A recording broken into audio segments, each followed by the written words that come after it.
درود پاک پڑھنے کے بے شمار فضائل و برکات ہیں۔ نبی پاک علیہ الصلوۃ والسلام پر درود پڑھنا اس قدر کمال کا وظیفہ ہے کہ بعض اوقات ایسا کرم ہو جاتا ہے کہ بندے کی قسمت جاگ اٹھتی ہے۔ حضرت محمد بن سعید رحمۃ اللہ تعالی فرماتے ہیں کہ میں نے درود پاک پڑھنے کے لیے ایک فکس تعداد مقرر کی ہوئی تھی، روزانہ ایک پرٹیکولر فکس تعداد میں درود پاک پڑھتا تھا۔ الحمدللہ ایک رات مجھ پر کرم ہوا، میں تو سو گیا مگر میری قسمت انگڑائی لے کر جاگ اٹھی۔ خواب میں مدینے والے آقا صلی اللہ تعالی علیہ وسلم تشریف لائے اور محبت بھرے لہجے میں فرمایا، اے میرے امتی، جس منہ سے درود پاک پڑھتے ہو لاؤ میں اس منہ کو چوم لیتا ہوں، میں اس منہ کو چوم لوں۔ محمد بن سعید رضی اللہ عنہ کہتے ہیں کہ مجھے شرم آئی کہ کہاں میرا منہ اور کہاں سرکار دو عالم علیہ الصلوۃ والسلام کے مبارک لب۔ اللہ اکبر، کہتے ہیں میں نے حیا سے اپنا چہرہ جھکا لیا، میرے آقا علیہ الصلوۃ والسلام نے محبت اور پیار سے میرے رخسار پر بوسہ دیا۔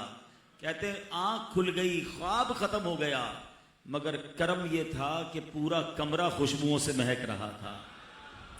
کہتے 8 دن تک ایسا رہا کہ 8 دن تک میرے کمرے سے خوشبو آتی رہی، اور کیوں نہ خوشبو آئے، سیدی اعلیٰ حضرت لکھتے ہیں نا، کیا مہکتے ہیں مہکنے والے، کیا مہکتے ہیں مہکنے والے، بو پہ چلتے ہیں بھٹکنے والے، عنبر زمین عبیر ہوا مشک تر غبار، ادنا سی یہ شناخت تیری رہ گزر کی ہے۔ سبحان اللہ، درود پاک پڑھنے والوں پر کرم ہو جایا کرتا ہے۔ اگر آپ بھی چاہتے ہیں کہ سرکار دو عالم علیہ السلام کا دیدار نصیب ہو، مدینہ منورہ کی حاضری نصیب ہو، رزق حلال میں برکت مل جائے، ہماری مشکلیں اور پریشانیاں ٹل جائیں، بلکہ سچی بات یہ ہے آپ کسی بھی مشکل میں کیوں نہ ہوں، درود پاک ایک ایسا وظیفہ ہے جو مشکلوں کو دور کرتا ہے۔ شاعر کہتے ہیں نا، دکھوں نے تم کو جو گھیرا ہو تو درود پڑھو، دکھوں نے تم کو جو گھیرا ہو تو درود پڑھو، جو حاضری کی تمنا ہو تو درود پڑھو۔ محبت کے ساتھ بآواز بلند درود پاک پڑھ لیجئے، صلو علی الحبیب صلی اللہ تعالی علی محمد صلی اللہ علیہ وسلم۔ صحابی رسول حضرت ابو سعید خدری رضی اللہ عنہ فرماتے ہیں کہ ایک مرتبہ میں نے ابلیس یعنی مردود شیطان کو دیکھا، مجھے غصہ آیا تو ڈنڈا پکڑ کر میں نے سوچا کہ آج اس کی ٹکائی کروں، اس کو ماروں۔ تو شیطان کہتا ہے، ابو سعید آپ جانتے نہیں کہ ڈنڈے یا کسی بھی چیز سے، دنیاوی اسلحے سے میں نہیں ڈرتا۔ صحابی رسول کہتے ہیں پھر میں نے شیطان سے پوچھا، اے ملعون پھر تجھے کون سی چیز ڈراتی ہے؟ تو شیطان کہتا ہے میں 2 چیزوں سے ڈرتا ہوں، استعاذہ یعنی اللہ پاک کی پناہ چاہنے سے، اعوذ باللہ من الشیطان الرجیم جو ہم پڑھتے ہیں نا، اللہ کی پناہ چاہنے سے میں ڈرتا ہوں، اور نمبر 2 صدیقین کے نور معرفت سے ڈرتا ہوں۔ تو اے میرے پیارے اسلامی بھائیو، یاد رکھیے شیطان ہماری آنکھوں سے میں نظر نہیں آتا، مگر صحابی رسول کی نگاہ کا کمال دیکھیں کہ انہوں نے شیطان کو دیکھا اور اس پہ حملہ کرنا چاہا، اور پھر اس مردود نے بتایا کہ میں دنیاوی چیزوں سے نہیں ڈرتا۔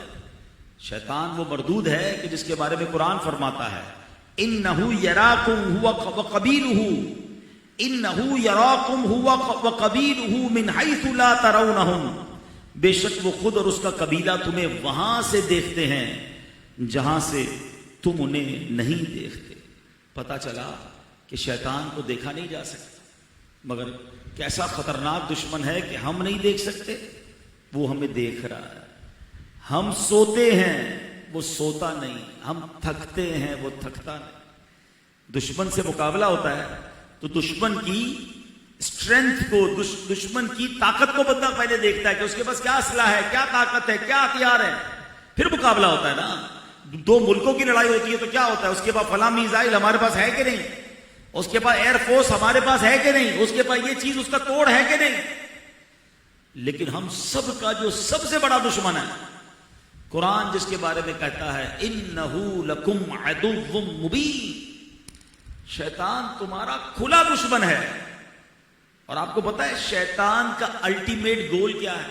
شیطان کا اصل ٹارگٹ کیا ہے؟ شیطان کو یہ معلوم ہے کہ میں نے جہنم میں جانا ہے، میرا ایمان چھن چکا ہے، میں اب ایمان والا نہیں، میں لعنتی قرار دیا جا چکا ہوں۔ اب شیطان چاہتا یہ ہے کہ ہمارا ایمان بھی چھن جائے، ہمیں بھی جہنم میں اپنے ساتھ لے جائے۔ اب بتاؤ ایسے لعنتی سے ہماری دشمنی کیسی ہونی چاہیے؟ مگر آج حال برا ہے، آج دشمنی نہیں دوستی لگائی ہوئی ہے لوگوں نے۔ اگر آپ سے آ کر کوئی کہے یار ایک بندہ ہے، میں نے اسے دیکھا وہ پلاننگ کر رہا تھا کہ آپ کا گھر جو ہے نا اس کو آگ لگ جائے، یہ ایک بندہ ایسا ہے جو چاہتا ہے آپ کی ٹانگ کٹ جائے، ایک بندہ ہے وہ کہتا ہے آپ کے لیے پلاننگ ایسی کر رہا ہے کہ آپ کا سارا مال چھن جائے، بتاؤ اس بندے سے کتنی نفرت کرو گے آپ؟ کیا اس سے دوستی کریں گے؟ یار میرا گھر اتنی محنت سے بنایا وہ جلانا چاہتا ہے، ساری کمائی لوٹنا چاہتا ہے۔ یقین کریں میرا گھر، میری دولت، دنیا کی ہر چیز ایک طرف اور میرا ایمان ایک طرف۔ جو مردود ایمان چھیننا چاہتا ہے اس سے کیسی دشمنی ہونی چاہیے تھی؟ مگر دشمنی کس نے کی ہے؟ نعرہ ضرور لگاتے ہیں کہ شیطان ہمارا دشمن ہے، دعوت اسلامی والوں نے ایک اور نعرہ بھی دیا ہے کہ شیطان کے خلاف جنگ جاری رہے گی، اسی لیے کہ پتہ چلے تم ہماری جنگ ہے اس سے دوستی نہیں ہے۔ لیکن یہاں تو حال یہ ہے کہ پکی دوستی لگائی ہوئی ہے کچھ لوگوں نے۔ اچھا اب آپ کہیں گے یار مولانا صاحب عجیب بات کر رہے ہیں، شیطان سے کون دوستی کرتا ہے؟ بھائی ہم ایمان والے ہیں۔ چلے میں آپ سے ایک دو سوال کرتا ہوں، پکا دوست کون ہوتا ہے؟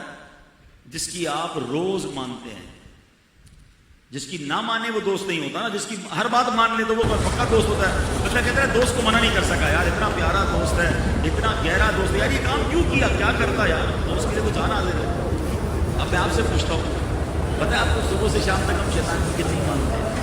فجر کا ٹائم ہوتا ہے، شیطان کہتا ہے سو جا، اکثریت فجر کے لیے نہیں اٹھتی۔ صبح کس کی مانی؟ رحمان کی مانی یا شیطان کی مانی؟ اذان تو اللہ کے بندے نے دی نا، مسجد سے اذان ہوئی ہے، حی علی الصلاۃ، الصلاۃ خیر من النوم، وہ بلایا گیا رحمان کی طرف۔ شیطان نے کہا کل سے پڑھیں، اگلے ہفتے پڑھیں گے، بہت تھک گیا ہوں یار، رات دیر ہو گئی، سو گئے۔ ابھی صبح نہیں ہوئی ہے، اسٹارٹ آف دا ڈے، دن کی ابتدا ہوئی ہے، اور صرف ایک بندے نے نہیں پورے گھر نے شیطان کی مانی ہے۔ کیسا گھر ہے یار مسلمان کا جس کی صبح ہوئی کسی نے نماز نہیں پڑھی، پورے گھر میں کسی نے نماز نہیں پڑھی؟ یہ کیسا گھر ہے مسلمان کا؟ اور ایک اور عجیب بات بتاؤں، آج سے 1.5 مہینہ پہلے آپ سارے فجر پڑھ رہے تھے، ایسا ہی 5 وقت کے آپ سارے نمازی تھے، کمال ہے، 1.5 مہینہ پہلے سارے نمازی۔ اور ایسا کیا ہوا کہ اب اکثر نمازیں جا رہی ہیں، اکثر لوگوں کی نمازیں جا رہی ہیں؟ اپنے آپ سے پوچھئے، وہ رمضان تھا نا، رمضان گیا ہے ایمان تو نہیں گیا، یہ ہمیں کیا ہو گیا؟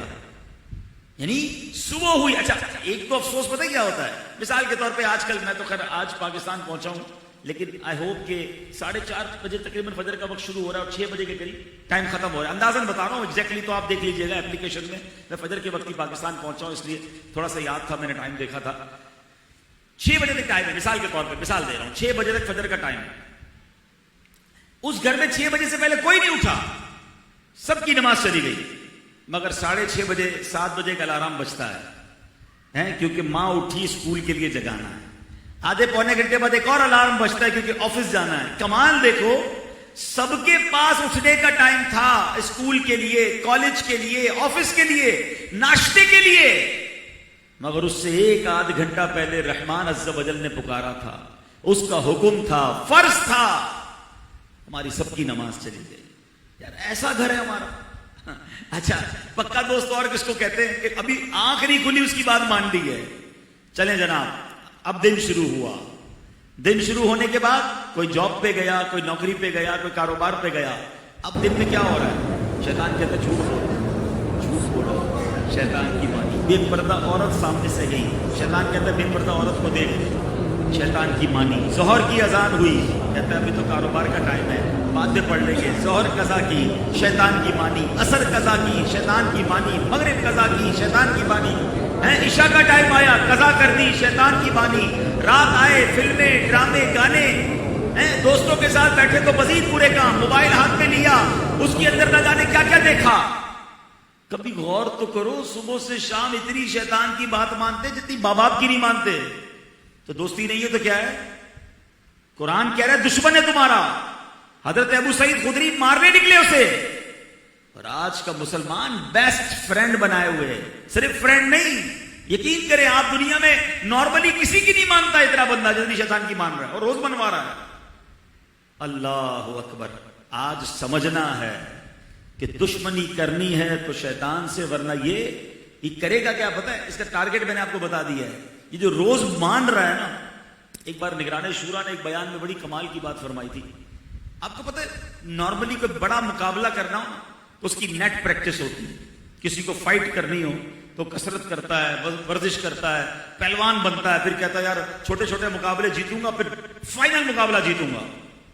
جو روز شیطان کی مان رہا ہے، صبح شام مان رہا ہے، ایک آخری فائٹ ہونی ہے شیطان کے ساتھ، اور پتہ کب ہوگی؟ جب آخری وقت آئے گا، سکرات کا عالم ہوگا، مرنے کا وقت آئے گا، شیطان اس وقت آ کر کہے گا اللہ کا انکار کر دے۔ جو روز مان رہا ہے، ڈر ہے کہ مرتے وقت بھی شیطان کی مان لے گا اور وہ اس کا ایمان چھین لے گا۔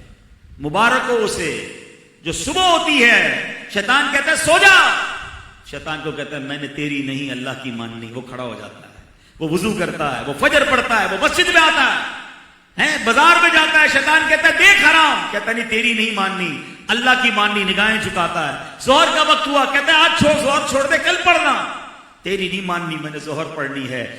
چہرے پہ داڑھی رکھی، شیطان کہتا ہے سب مذاق اڑائیں گے کاٹ دے داڑھی، نہیں مانتا شیطان کی، لوگوں کی باتیں سنتا ہے، وہ داڑھی رکھے ہوئے ہے، وہ سنتوں کا لباس پہنے ہوئے ہے، اس کے سامنے کاروبار میں حرام روزی آ رہی ہے، کہتا تیری نہیں ماننی رحمان کی ماننی ہے، یہ کروڑ روپے نہیں چاہیے مجھے، حلال کے چند 100 روپے چاہیے، وہ اللہ کی مان رہا ہے۔